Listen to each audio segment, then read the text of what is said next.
You've probably seen it before. Artwork of Asriel clutching Kara in his arms with arrows in his back. There are some gorgeous pieces of artwork with this concept, yet it's so widespread that a huge misconception has developed. For some reason, I see this interpretation that Asriel and Kara died in olden times, that the 21X in the intro segment refers to when Frisk fell, and from that misconception, many aspects of Undertale's lore and time period get confused. So in this short little video, I want to clarify some things for those who have missed certain context clues or lore details. The biggest point of evidence against Asriel dying in the distant past lies in True Lab.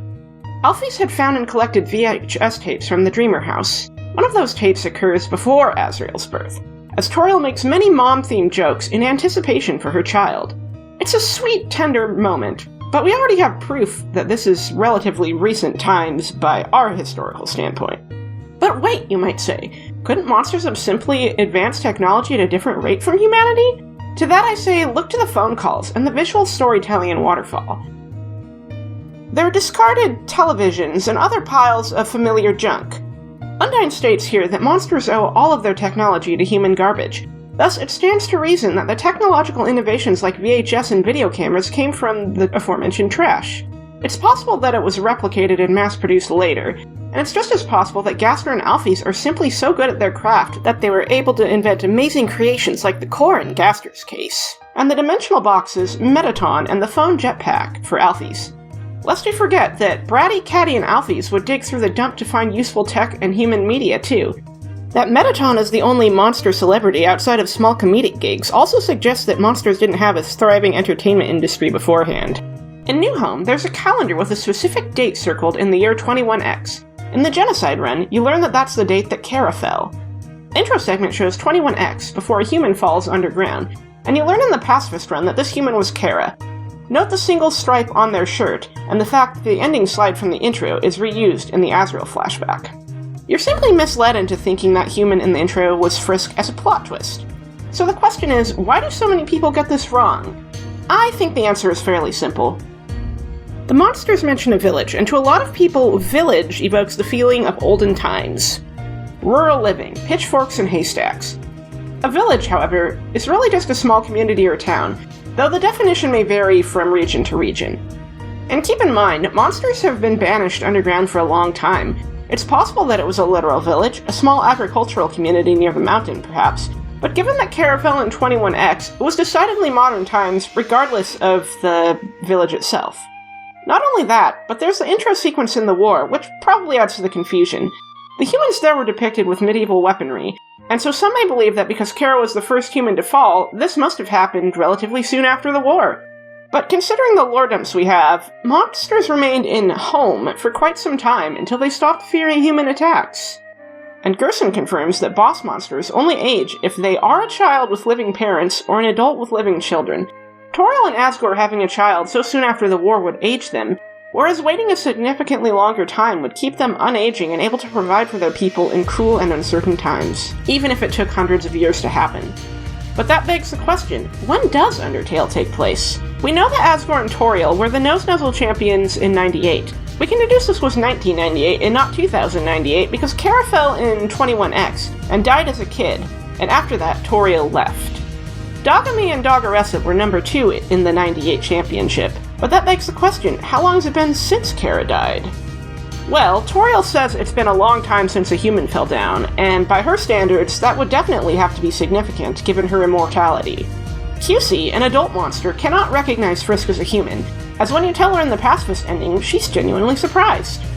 Undyne had to ask Papyrus for confirmation if Frisk was a human, and spoke of humans solely based on what Alphys' history books told her, so she has also never met a human before Frisk. Bratty and Catty also can't recognize Frisk's humanity.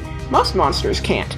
Barring extreme enthusiasts like Metaton, Alphys, and the Temmies, the genuinely informed like Sans with his scientific past, and old-timers like Gerson, who lived through the war.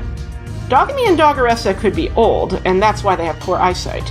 And since so few monsters recognize humans, it's likely one hasn't fallen in at least several decades, if not closer to a century, maybe even longer. We don't know the exact lifespans of non-boss monsters, so it's really conjecture to some degree. It's a common headcanon that Papyrus' username contains his birth year, often theorized as 2095. as some people will put their birth years in their online handles. And we know that the humans have expanded beyond a village into a bustling city since Asriel died. We also know that Flowey never encountered another human before Frisk. For starters, there is dialogue in multiple places hinting that the other humans had the ability to save and load, and simply gave up. Plus, the souls in Photoshop Flowey have their own individual save states, which further lends precedence to the idea that individual human souls have a single save file. Flowey had never encountered anyone with the power to save and load before Frisk fell, as proven when you kill Toriel and reload to fix it, and he comments on the subject. Human souls are full of determination, which was extracted and used to give Flowey his consciousness, as well as create the amalgamates on accident. So a human certainly hasn't been around in a while. Ultimately, I would estimate a good 50 to 100 years passed since Asriel died, to give time for humans to fade from recent memory. A precise date is pure speculation, however, whereas with Kara's arrival, we do have a concrete confirmation of 21X. One last point of confusion I've seen is the memorial fountain in the Metaton Resort. The fountain itself was built in 21X, but Metaton's statue was only added last week. To that I say, the memorial fountain was probably built very soon after Kara and Asriel died, as a symbol of mourning and remembrance. Some people connect this fountain to the statue in Waterfall that relates to the piano puzzle, but I personally don't think they're the same thing, considering the fountain is made of metal and the statue's made of stone. Regardless, I don't think the 21X from the fountain pushes Undertale's timeline to the 2010s, considering that a long time still passed since Kara died, and that was still the year that they fell. And before you bring up Deltarune, keep in mind that Deltarune is its own world that bends the rules in multiple ways already. Asriel is only in college, despite being born well before Undyne in Undertale's world. Monster Kid is in the same class as Snowy, yet Snowy is a teenager in Undertale, and MK is a kid of indeterminate age, probably no older than 12 or 13. QC's been running her diner since Chris and Asriel were little kids, whereas in Undertale, she can't even tell what a human is. While Ralsei's manual mentions the year 2020X, I think it's best not to try and correlate Deltarune's timeline to points in Undertale's, considering these discrepancies. So in the end, while we can't quite pin down the exact time period the main game's story takes place, we do know that it was well beyond the olden ages of swords and sorceries, and certainly well past the war. Enough time had to pass for humans to develop, then discard technology that scientists such as Gaster and Alphys then developed and replicated for the enjoyment of monsters. Which means that, in all likelihood, Asriel's death was a bit more brutal, depending on the weapons the humans who saw him had on hand. Gunshot wounds are far more likely than arrows. In a way, that makes his death even more tragic, for he had the power to stop their attacks and chose not to attack at all. He retreated peacefully into the underground and met a tragic end. And as time passed, humans fell, souls were gathered, and eventually monsterkind forgot what humanity even looked like, save for the few that were either old enough to remember or informed enough to care. Of course, with so much of this information hidden behind misdirection, optional phone call dialogue, or small bits of flavor text, it's easy to see why the wires were crossed, and that's what this Fandom Mandela Effect series is all about. If you made it this far, thanks so much for watching. My last video on Kingdom Hearts is underperforming, so if you're a fan of that series or just want to help me out, it'd be awesome if you could give it a watch. It's linked on screen here, as well as in the pinned comment and description. I also have 2 other Fandom Mandela Effect videos which you can find in the linked playlist. Let me know if there are any other odd misconceptions in the fandom worth covering. I'll see what I can do.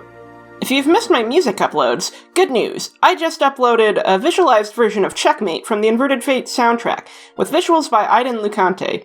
If you want to support what I do and get a ton of awesome incentives, from early looks at upcoming projects, concept art, music, and even some monthly art requests, head on over to my Patreon. If even a 10th of my subscriber base pledged $1, I'll be able to take more time working on videos without having to worry about the whims of the algorithm, and could continue to focus on creation as a full-time career. I'm not sure whether the Asgore or Ventus analysis will release next. Both are in various states of production, and I'll announce it on my community pages. Thanks so much for watching, and have a fantastic day.